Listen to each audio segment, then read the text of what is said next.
Team, how are we going? It is Kaz from In the Trenches with Kaz, and we're here today on a Sunday, the day of rest for us, but not for others around the world, to add a little bit of clarity, a little bit of understanding, a little bit of common sense what's happening in the Middle East. Okay, a little bit of context for those that understand that Kaz actually has worked in the region, was the head of security in 2008 at Al Ghura, which is on the Sinai Peninsula, and traveled extensively the peninsula as well as Egypt and that of Israel as well, and including near the border crossings. Now, I came back from that as an Egyptian citizen as well, funny enough, for 7 months under an ARE card. More confused than when I went in there, and that was living in the region because I couldn't understand what was happening, despite the fact that it was going on in front of me. One thing I understand, there can never be peace there because this is not about a Palestinian state. It's got nothing to do with it. The people in charge don't want peace. They want a solution without Israel in it. That is what the solution is. That is why no one is taking refugees from the Arab nation from Gaza itself. They've already had problems in the past. So I came across a video that is candid. It is spoken without emotion and without hatred, or really even taking sides. It's just adding clarity to something. We're going to be covering that today. So let's get to that, and then I'll get to the introduction to say good day to you. So you walk away from a conversation with a little bit of understanding before meeting those in the streets with a little bit of some hatred starting to fester in their hearts. People show their true colours, don't they? Out here for you. You don't know what it's like to be me out here for you. We choose truth. Come on, man. We've got the mighty Ed B from the USA over here at the moment, which is fantastic. Let's have a look in comments there for a section. Ed Bennett thought this was a video that was just going up. Okay, g'day to everyone from the USA, and his son serves too. Multi-generational veterans. Now, the people that have got so much to do and say about these topics are normally the people that have a dog in the fight, those that have got the potential, whether it be Israel, whether it be Gaza, whether it be Ukraine, whether it be China, whether it be the Red Corn Chip, Africa, etc. The people that cherish leadership the most are those that live and die by it. So mucho respecto to all our veterans that are out there, all of those that are in training that have 100 points in advance. You know, it's an absolute pleasure to be able to create a platform and have a voice for you. We're about to get to the video. Concerned, as he said, if the Jews are God's people and he has their backs, there's no need for any of us getting involved. And I believe that is the biggest problem that's occurring, is the Arab nations cannot handle that all of them together are getting their ass kicked by their only legitimate traditional enemy. That's what it is. It's got nothing to do with about a Palestinian state. So let's get on with this video. Stop talking, Kaz. Welcome you on Sunday. What are you drinking? I haven't Portello before, and then I had the Sprite challenge.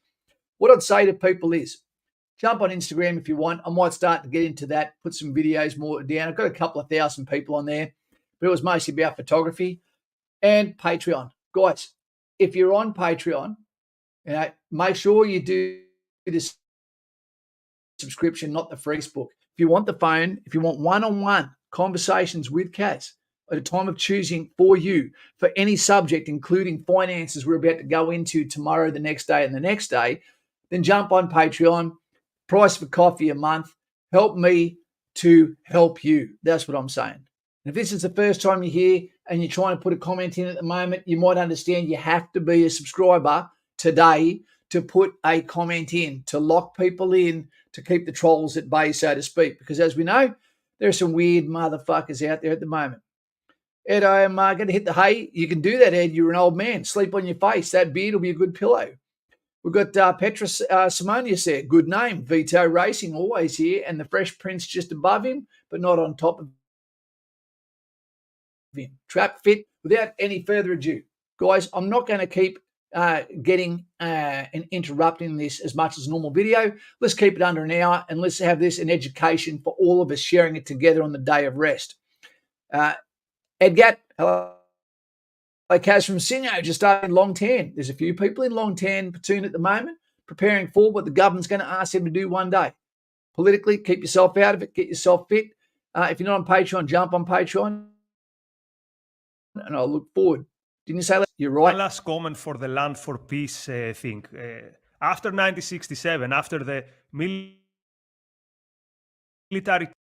Let's go to the start. So this is 40 seconds for context. Triumph of Israel, we have the historically perhaps unprecedented fact that the winner of a war is chasing diplomatically the losers of the war, saying, hey, come and make peace. Let's come and have peace. And what is the reaction of the Arabs? The three no's in the three no in the infamous now Khartoum summit, where the Arab states gather and they say, no peace, no negotiation, no recognition with Israel. So hopefully we've given you some context about this. There we go. So they're saying after the 1967 war, where the Arabs got their absolute ass kicked by Israel, table, two-state solution, all of this, including in 2005 when Israel gave that land to Gaza, of Gaza to be able to administer. What they do, they attacked each other instead. Okay, peace, it's impossible, and we're about to find out why and the bullshit you've been getting told. Just before we start this video, for context, for all of those that are out there, this is from Codename Donald Trump. This is from a university, just so you're watching here. Wait. Fuck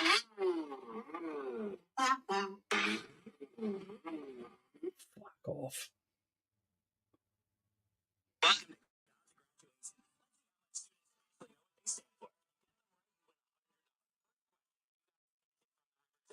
Yes.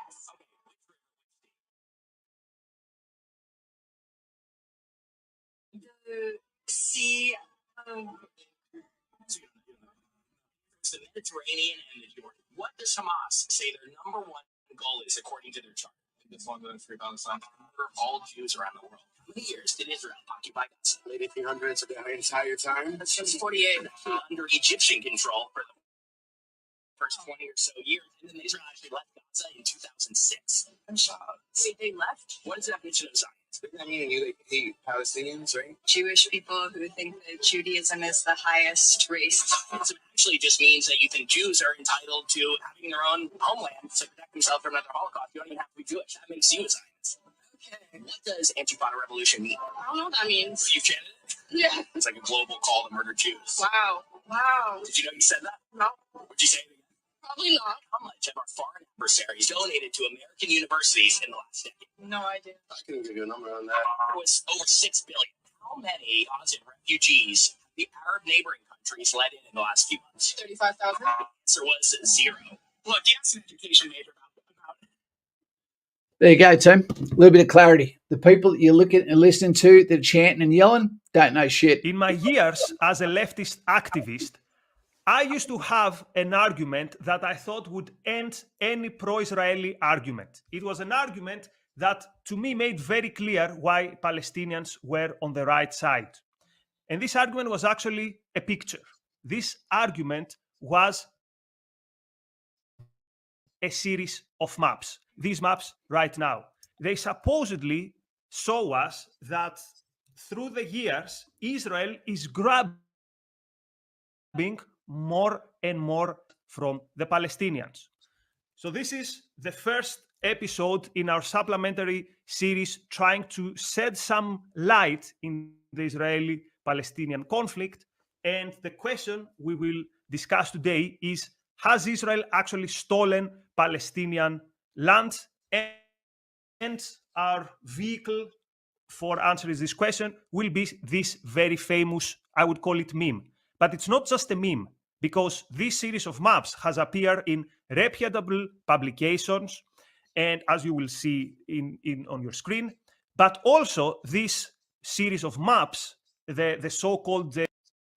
Tim, let's just go back 2 seconds because I want to show you something about that map. This is how disingenuous this is. If you look at the writing there, I'll put that up there for a second. Bam. I'll I can't get rid of me.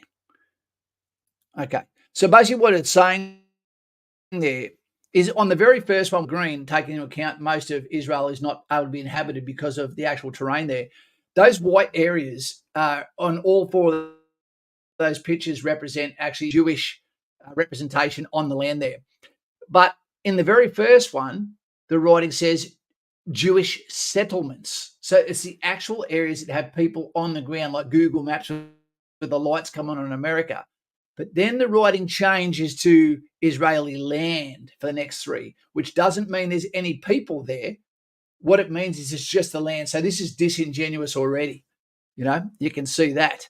It also, with the bits that were green, that wasn't inhabited by Arabs either. There would have been Bedouin moving around, sure. Okay. But yeah, so the disingenuous has already started. Just to get that through your head while you're watching this, just because it's the different color doesn't mean there's actual people there. Has appeared in reputable publications, and as you will see on your screen, but also this series of maps, the so-called the diminishing Palestine or shrinking Palestine maps, has also been used by the Palestinians themselves. So, for example, the president of the Palestinian Authority is pointing out these maps as an example, as a proof of the alleged historical injustice of the Palestinians. So with me today is Elan Journo, who will help me understand what we are seeing in these maps. So let's break it down. Let's start from the wider area before 1947. Jewish settlements. Lucky they didn't have this hatred for the Jewish people during that period in 1947. Well, they did. Okay, because that was just ending, and they were about to become their own independent state that was given to them by the Commonwealth and fought for them by the Commonwealth. Otherwise, they would have got wiped out, I reckon. And what I see here, Elan, is a few Jewish settlements, and everything else supposedly belongs to the Palestinians. So is this an accurate representation of what was happening? No, this map is fundamentally dishonest. I think it's designed to fool people and create a narrative that. So we should go panel by panel through this map, and it's good to start with this first panel. But I think it's important to say, to answer your question, did Israel steal the land? The answer is no. It did not steal the land. And I think there's more to be said about the issue of, is the thing as Palestinian land? Is there such a thing as Jewish land? And I think the answer to that is also no. There's land that's owned by individuals. And then you can ask, what is their heritage? What is their religion? What kind of beliefs do they have?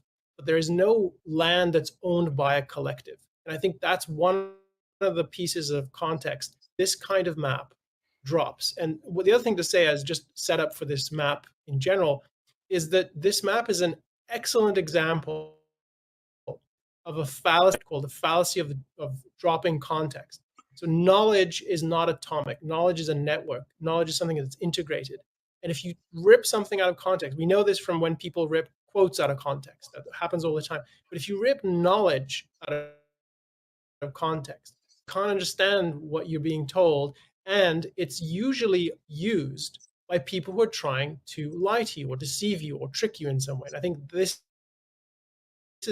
map is an excellent of that fallacy.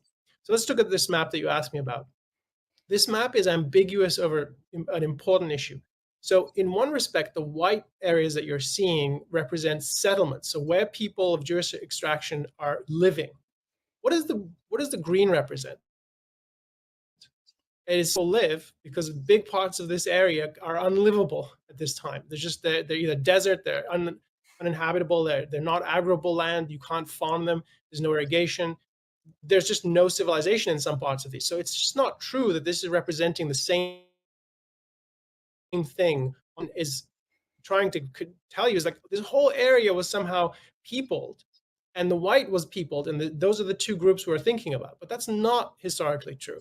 What the green is showing you is a claim for collective ownership. And I think the important thing to see here is the thing And the second thing that's important as a sort of a principle that should condition this whole context is that the idea of this area as belonging exclusively and for eternity to the Palestinians is an essential tenet of the Palestinian cause. It is not a claim that has existed before the cause. So what we hear, we're going to liberate Palestine from the river to the sea, we're going to own it for eternity in Allah's name. Those are the claims you hear from the different Palestinian factions. That is the default position that they take, that there is no speck of land that the Israelis can live on that is legitimately held by them. So the presence of every Israeli, of every home, of every factory, of every shop is illegitimate by that fact. So what this map is actually doing is smuggling in the Palestinian cause perspective, that there is no size for Israel that's legitimate.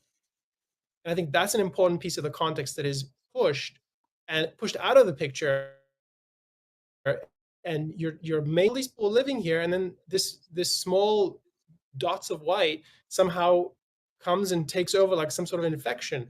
And I use that because there's often that kind of dehumanizing perspective that comes into the Palestinian narrative.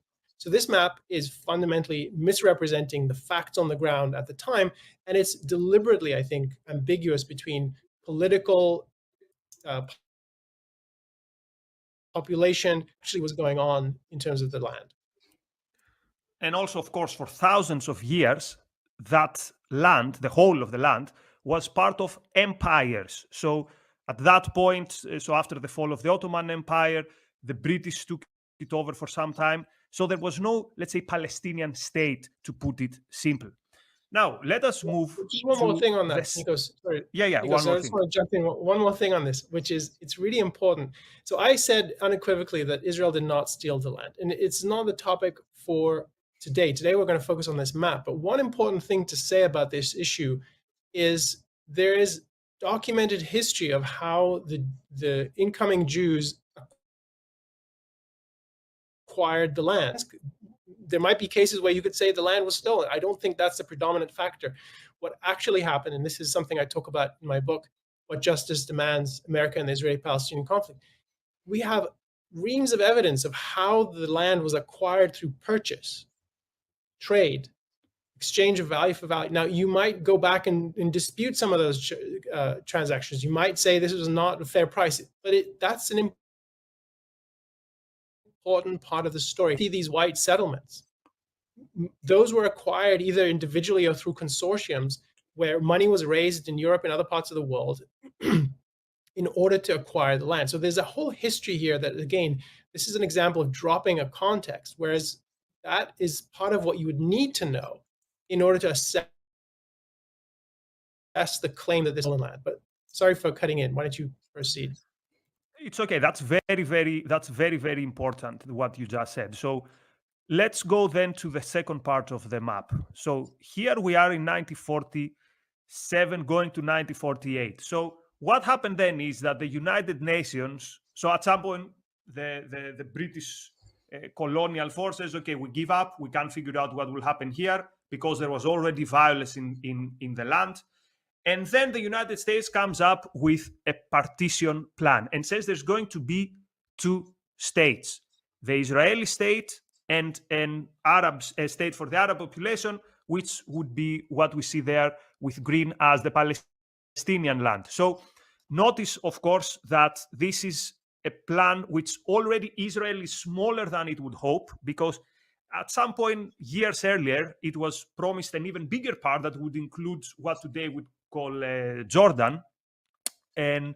But Israel says, even with this relatively small piece of land, again, most in the south is desert, Israel says, we are okay. So what is very important here is to notice that there would have been a Palestinian state if the Arabs at that point said, okay, we get this deal. How did the Arabs react? They reacted by literally the day Israel declared its independence, which. So it's nothing about a state.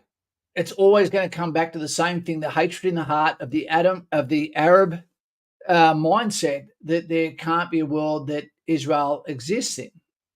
Having said that, Israel doesn't have the same mindset about the Arab nations, who are in actual fact their cousins. Remember, team, I've lived there. Okay, or coexistence happening between people at the micro scale, and the Arabs and the Jews were getting on goddamn fine, working together in Israel. Geez, I got ripped off by Jews and Arabs at the same time at restaurants. Yeah, so it was the day that officially the British mandate on the area expired. So, Elan, any comments on the UN partition plan? Is there anything of interest here? Yeah, notice how this map now is about sovereignty of nation states versus population distribution. So this is a very different kind of map. Colors are the same. That's something you should notice if you're trying to evaluate this map as a tool for thinking. Why is there no signal that that's the change? Okay, so now the other thing about this is it's at least honest up to this point. This is a plan. This next that you mentioned, that immediately a war erupted within this area, and then shortly afterwards, foreign nations neighboring invaded with the goal not to impose the UN plan and rescue it, but the opposite, to completely overturn the idea of the UN plan, whatever its merits. And you could debate the merits of this UN plan. It wasn't the first plan for partition, but it was the one that went into effect under the vote that came in. We're not, and this is important, we're not there to make sure that the population of Arab and Palestinians, and we have to talk about what that means, that population was not their concern. Their concern was to take over this territory and make it either part of Syria, part of Egypt, part of Jordan, part of, I mean, even the Iraqis sent people and the Saudis sent people to fight in this contest. So in this conflict. So there was really an attempt to grab the land. And if you were thinking about, if you were really concerned about the idea of a Palestinian state and what happens after 47 and why didn't it come to fruition, the point you raised about it being rejected is important. The point that the second point that's important is the fact that the supposed champions of this idea were not interested in it, and they came in and made it worse. And whatever Palestinians there were who wanted a state that would have been part of this UN deal, they were prevented from pursuing that because of the invasion of those foreign powers. And then the final point I would raise here is there's a deeper philosophic issue over and above. I just remember, Earth Angel, that the Commonwealth forces went in there and actually crushed the Ottoman Empire.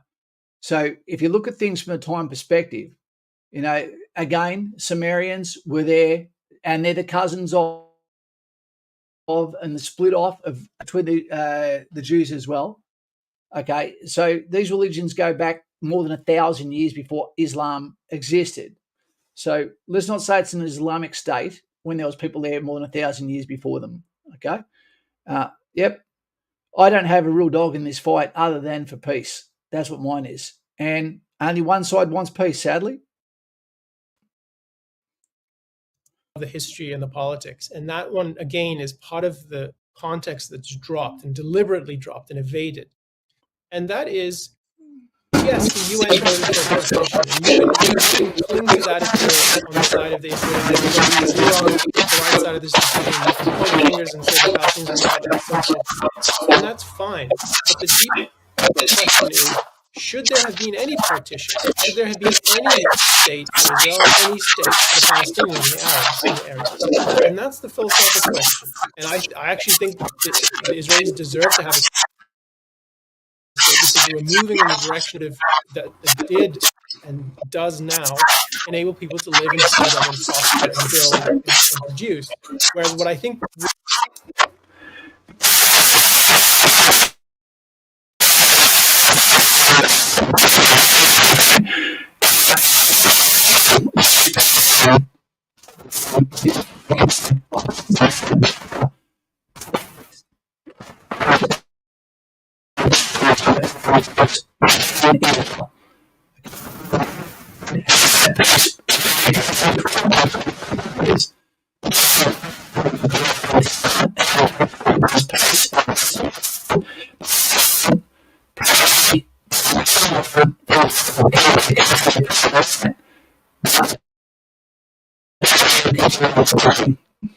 would have been expected of the Palestinians is the opposite. It's what you see in all the neighboring regimes, which is their authoritarian monarchies or theocracies, and not at all conducive to human life. We don't know what we do know, because the history, as we'll see, does point to what the Palestinian state looks like. But that's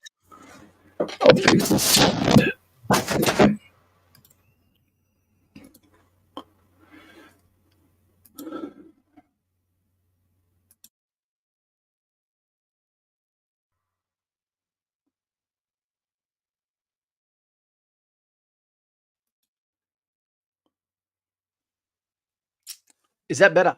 Did the sound just improve?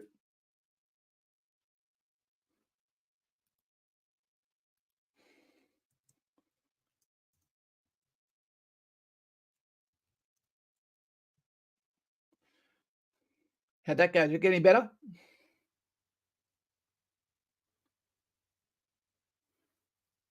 There you go. You see it happening.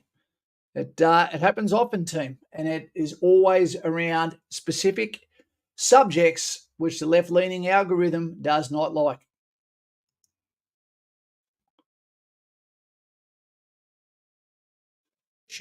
what are the conditions? What are the moral premises that make your claim to statehood valid or invalid? And that's just completely ignored here. So we start with map 1, where everything is Palestine except for this white growth, which is Jewish settlements. Then the white growth increases and the Palestinian decreases, and it's shrinking. And oh no, how could this possibly be the right way this should be going? This is a problem. No. The real question here is, what are the conditions that human beings need in order to live in a society? What is a good society? What is a just society? That's the principle that should govern who is entitled to a claim to statehood and for what kind of state. And that is completely ignored. And it's important for people looking at this map to ask themselves, why is that question not being put on the table? Why is it being out of the way so that I'm led to think that the Palestinians are being victimized by this white growth on the map labeled Israel? That's an important question anyone who's touting this map should be answering. And Elan, just to clarify something, because there are people out there with bad faith, and they will say, so what you're actually saying is that you would know already from 1947 that the Arabs in the area would not be able to create a state that will do what is the function of a state, what should be the function of a state, which is to support the rights of its citizens. And the answer is yes, we knew it already then, and it has nothing to do with any ethnic origins. It had to do with their ideas. It had to do with their ideologies. All the Arab leaders, actually the goal was to throw the Jews to the sea. And that's not an exaggeration. That was an actually recorded and an actually the official goal. So it's questionable whether the Arabs should have taken a state, and you say maybe they shouldn't, is because of what they were up to already. So it has nothing to do with the fact that they are Arabs or the others are Jews. The question is the government that you installed there, will it function in the way a government should function? And I think this is something very original that we bring to the table, that objectivists bring to the table, that this is not about ethnicity. So who was there 2,000 years ago? Why did the Jews have a state and the Arabs have not a state? The question is, what type of government are you going to install there? Anyway, let us go to the third map. So what happens actually, as we said, is many neighboring Arab nations attack Israel. Israel actually loses 1% of its 2048 in its independence war. Some of these people had just came back from the Holocaust, having survived the Holocaust, and yet Israel wins. Israel defeats these foreign armies, and now the state of Israel is expanded to what we see now, this white area.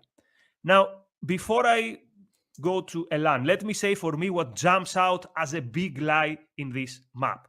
So from 1949 to 1967, in 1967, we have the 6-Day War. So we're going to talk in a bit about that. What is portrayed here is that the green area is Palestine, which is a huge lie. Elan alluded to it earlier. The wannabe conquering Arab armies did not want to create a Palestinian state. They wanted to grab whatever they could for themselves. So what you see there called Palestine, on what is today, we call it the West Bank, was an area that was occupied by Jordan. Team, and just before we go on with this, let's not get this twisted. One thing I'm going to say is this is an absolute goddamn tragedy for all of those that are involved and suffering on the ground and across the world, as well as even in our first world countries and schools of academia, where there is nuance that is being put into people's minds that is going to affect their lives for standing up for things or against things, saying things through immaturity or ignorance that will ultimately come back to bite them. The victims of this are always going to be the unintended. The person who's walking down the street in London who now gets tacked because of frustrations. The person who loses an education at Atlanta University for stepping over the line. The young lass who just got bail she has to pay him for potentially 20 years in jail. We're going to have youth across the world that are going to be put on terrorist watch lists because of what they do and what they say. And they always say, don't interrupt a fool while they're talking. Maybe that's happening to me now. So to all those that are out there, they're going to be the unintended or accidental victims of their own mouth. Yeah, it's a sorry state. And the world and the right people, the puppet masters, are making this all happen because instability is how you take control. And what did the Jordanian army, actually that was the area of the Arab Legion fighting, what did they do there? Atrocities. They expelled every Jew and they destroyed the synagogues. And did they then declare this part of land to be Palestine? Of course not. This was Jordan. And the Gaza on the left towards the sea, this was part of Egypt. Of course, both refugees. But the question is, how did we end up with refugees in our hands? Well, we ended up with refugees because of the aggressive war of 1948. And many refugees actually left under the command, under the advice of the Arab leaders. So, Elan, I wanted to set some very basic historical context because I think particularly this segment of the map is actually enraging in how it completely defies reality. But what's your take on it? I agree. I think the important piece that's being dropped here from the context is what you mentioned, which is that the Jordanian regime governed what is big green part, and the Egyptians controlled what is the Gaza Strip. And neither was particularly motivated to support Palestinian statehood as a goal. They actually were opposed to it. The Egyptians in particular were quite brutal about it. They let the Palestinian factions operate within those areas. They didn't completely crush them, but they weren't particularly supportive either. And it would have been a shock to them, to Egypt and to Jordan, to hear that this is Palestinian land because they conquered it and they viewed it as theirs. And you'd shown this map to them at the time. If this were a contemporary map, they would be outraged because this is certainly not the picture that their fallen soldiers had fought to conquer. I think the other piece of this, which is important, that isn't mentioned, and it's not at all what people who push this map want you to think about. Again, we're seeing that the outing and Israel, colored in white here, is growing, and it's it's not. This is not representative of population. This is sovereignty. And this is the toggling back and forth between those two is important because what is actually true of the green is that it's very densely populated and it's in both cases, whereas the white is not so. And so it's important to see that full equivocation within the map. And I think the point you raised about what kind of state would you build, I agree, that's fundamental here. And that to me is why this isn't ultimately a land question. It's a question of what you would do with the land politically. What kind of society would you build? And we've seen the kind of societies the Palestinian cause has tried to build. And it certainly not an ethnic or racial point on that. That's not at all how I think about this. I think it's a mistake to view it that way. And I think even though the participants on both sides often do view themselves in those terms, it's a mistake. I think it's not the right way to see it. And I think what we should do is talk about the final map. Or I think that there is one more panel, right? Before we go to the one last comment on this map, at least we could say at that point, are the areas with the green, are they good neighbors to Israel? And the answer is, of course, no. The green areas are those which these were so-called freedom fighters, starting raids. They were engaged in raids against Israel. Raids that looked a lot like the monstrosity we saw on the 7th of October, which means raids to random Israeli communities, to random, and then followed by massacres and murder and terrorizing the population. So keep this in mind as we go to the next map. So the next map.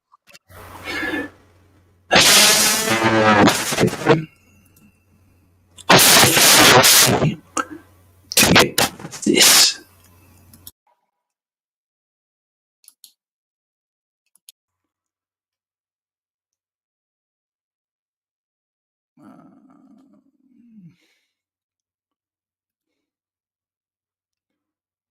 Okay. This should be back to normal again, yeah? Is the aftermath of the Six-Day War of 1967. And of course, there's something here which is missing. What about now? And this is that first of all, in 1967, the Egyptian armies and from the north, the Syrian army are creating a circle around Israel. And also it's expected that Jordan might enter also the upcoming war. So Israel engages in a preemptive strike, destroys the Egyptian air force, and then it beat and Syria and Jordan. Jordan enters the war, although Israel pleads with Jordan, don't enter the war.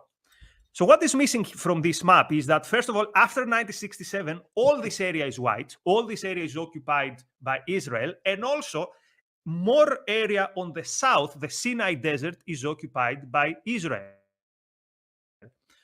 Now, let's pause here for a second because this is very important.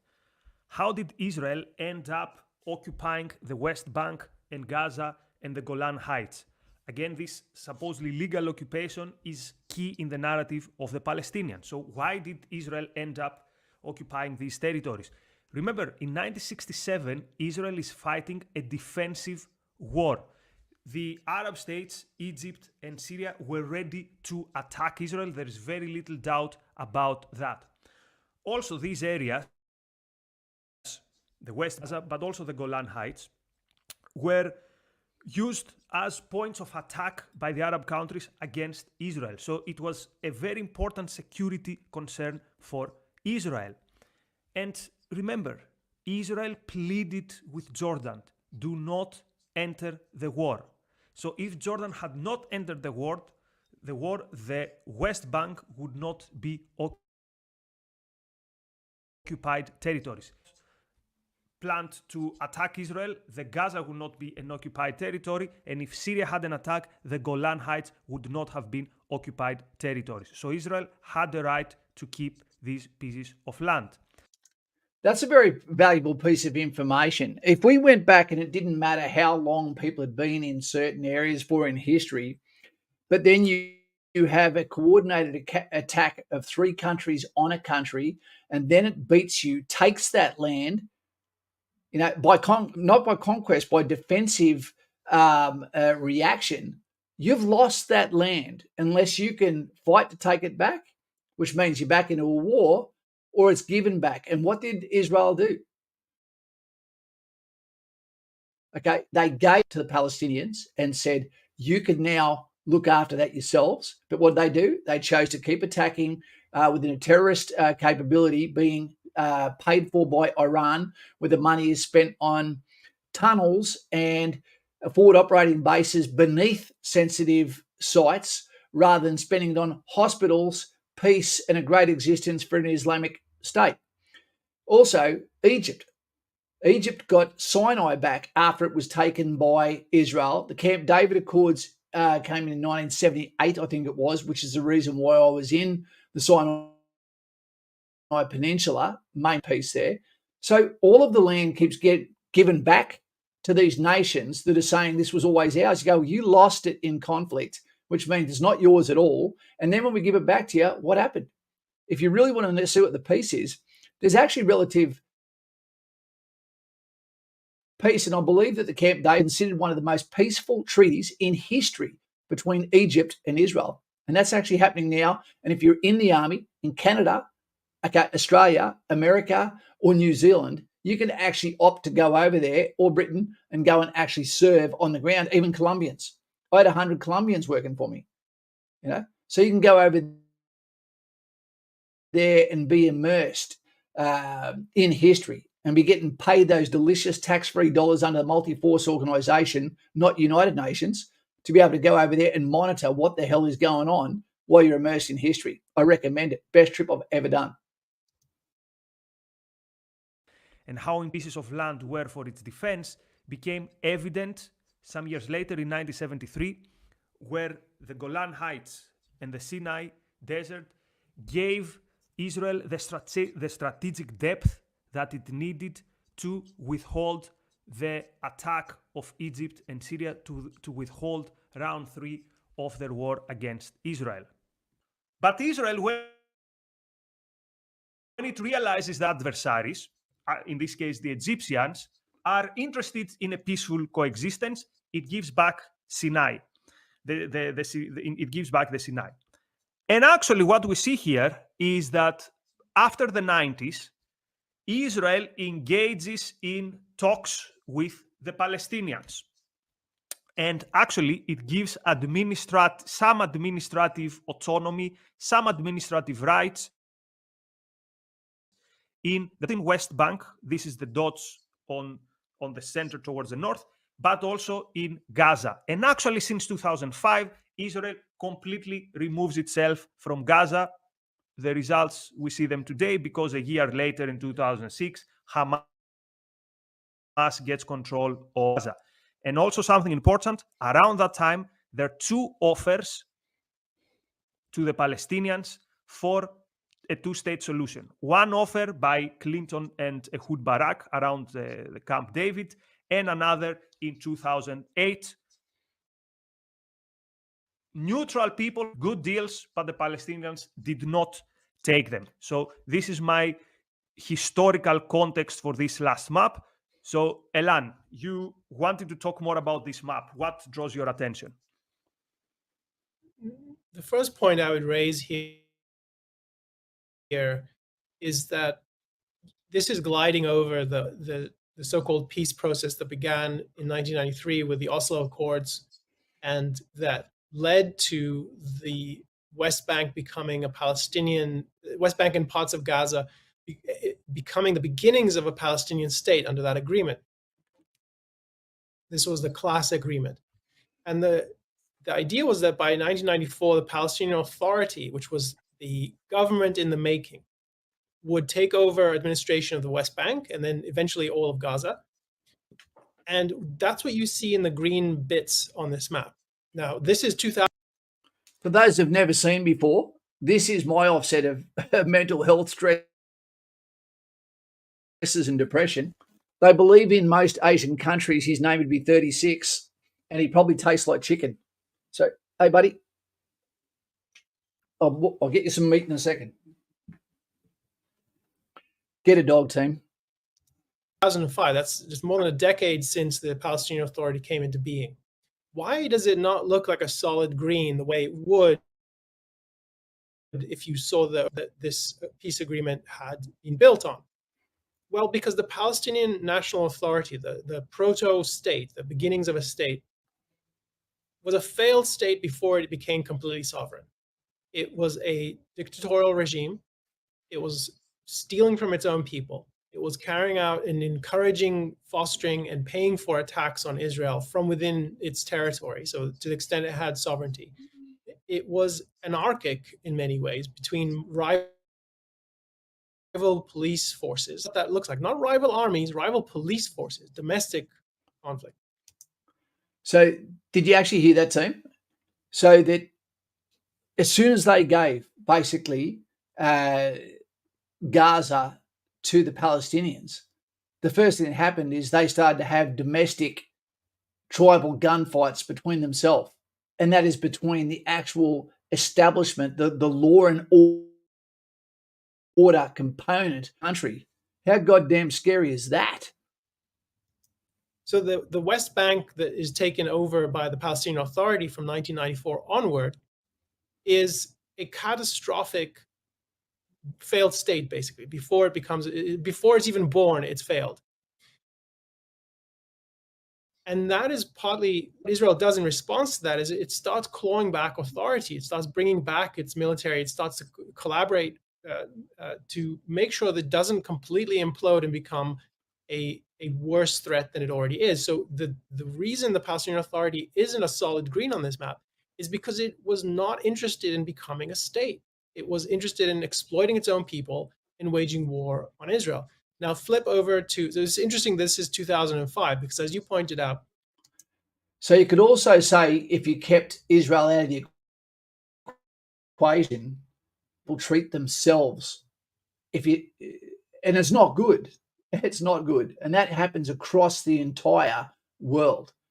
You know, take Israel out of the equation, they'd be fighting someone, and it'd normally be each other. Yeah. In 2005, Israel decided, forget land for peace. We're done with that. We tried that for a decade. It wasn't really a promising strategy, because they did that with Egypt, entered into a cold peace with Israel. They did land for peace with parts of where they were on the border with Lebanon. Not a great arrangement. And they did it with the Palestinians. Catastrophic, right? So what happens in 2005, the Israeli government says, forget it. We're going to remove every last person, every last soldier who's in the Gaza Strip. We're going to hand it over to the Palestinian Authority. This failed state that I was describing, it's going to take over. A year later, with the blessing of the United States, they hold elections in the Palestinian Authority. So that's both Gaza and the West Bank. And this is when Hamas wins by a landslide. And now the Palestinian Authority and Hamas have a civil war, literally a civil war in Gaza. And it was brutal. And if you think you know brutal, you need to go read about what they were doing to each other in the streets of Gaza, the street fighting and the horrific conduct. That is, Hamas wins the Gaza Strip. So one way to look at this is the green is so fragmented. There's no land connection between the two. How would they ever build a state? That's part of what this map is trying to tell you. Look at how Israel's thwarted the Palestinian statehood. I think the truth is Israel made sacrifices enabling a Palestinian state. It blew up in its face. And the consequence is that there are now two Palestinian states. The Gaza Strip, ruled by Hamas, which hates the Palestinian Authority, which is ruled by Fatah and the PLO. So in effect, the Palestinians have more quasi-sovereignty than they ever did. Now, it's awful. No one, I think, would want to live there. No one would choose to emigrate there because it's such a terrible, it's such a hostile environment for people who want to be free and produce. So this is part of what the map is not telling you. And it's the reality of two rival Palestinian states that would destroy each other if they had the means to do it, embedded within Israel. And so I have sympathy for the Israelis not knowing how to solve this, because they tried land for peace. It didn't work the way they thought it would, but predictably it made things worse. Now, the final thing I'll say is that it has to be understood, at least in part, in the debate within this space between the pro-Israel and the pro-Palestinian side. And the pro-Israel side has really well-developed narratives about some of what we've been talking about, some of which is true and I agree with, some of it is I don't agree with, is calculated to respond to some of those talking points. And what are those talking points? One is that Israel has long been willing to trade land for peace. And you've been talking about that, Nikos. You've given some examples. And then the reality is the Palestinians, which is true, the Palestinians repeatedly reject those offers. And the big one you mentioned, the Clinton protocols, or the Clinton parameters, excuse me, from 2000, with this was the biggest offer they were ever put on the table. Even people sympathetic to the Palestinian cause were surprised that their leadership walked away from it, because, but I think what it reveals is there was no real interest in any kind of peace. Now, that idea that this map is supposed to show Israel was never interested in Palestinian statehood, has always been thwarting it. The map is supposed to undo that pro-Israel narrative. But the issue here to notice is that the people responding to this.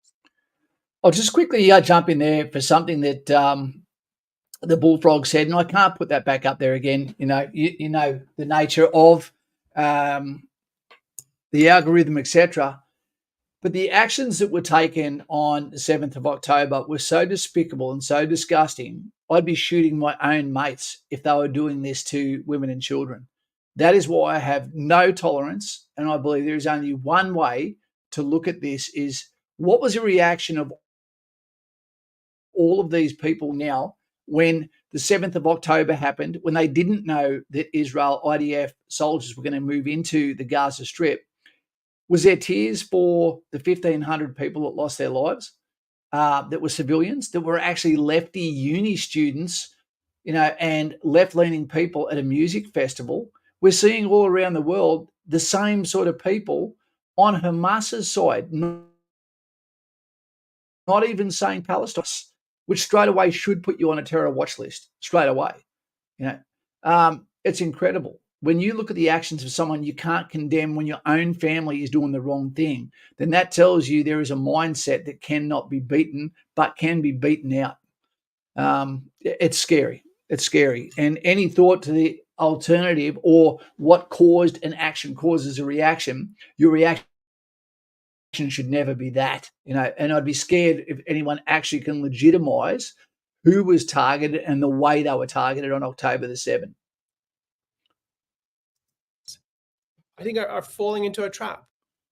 I think that the trap is that it's right to try to do land for peace. I think that is a mistake. I think there was enough evidence early on to realize this was not the path forward. And each step they took in this direction made things so much worse for their security and for the lives and freedom of the Israeli population. So the answer to this map is no, Israel has been making offers and the Palestinians walked away. That is all true. It's important. It's revealing of the Palestinian goals.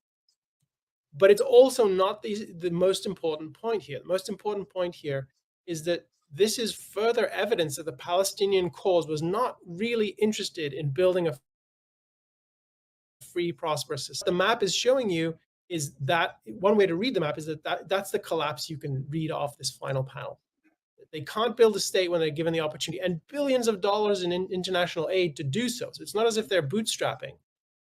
Even with all that, even with all the regional aid, they don't do it because it's not their goal. I think that's the most damning aspect of this map, is that this is a very interesting piece. We keep thinking that we've got two sides that are trying to broker a peace deal, but only one side is talking about peace. What you're about to hear now is things like, why haven't they released the hostages? Okay, what's going on? How come they reject peace over 100 years every time the offer comes up? They don't want peace. They also don't want a nation. There's one thing they want, and that's a solution.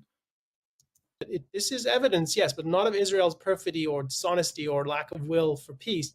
It's the evidence of the Palestinian cause and its view that there is no strip of land that you could legitimately call Israel, that they want it all, and they want no one else living there who is not a faithful Muslim. That's basically the Hamas view, and that has to hold for eternity. So the river to the sea, the chanting you hear in the streets in Europe and North America and on campuses, that's an echo of the Hamas charter that tells you that the land of Palestine is forever in Allah's path. You can never take it away from it, and nothing but Allah's way on that land is legitimate. So to me, that's the real story that needs to be understood.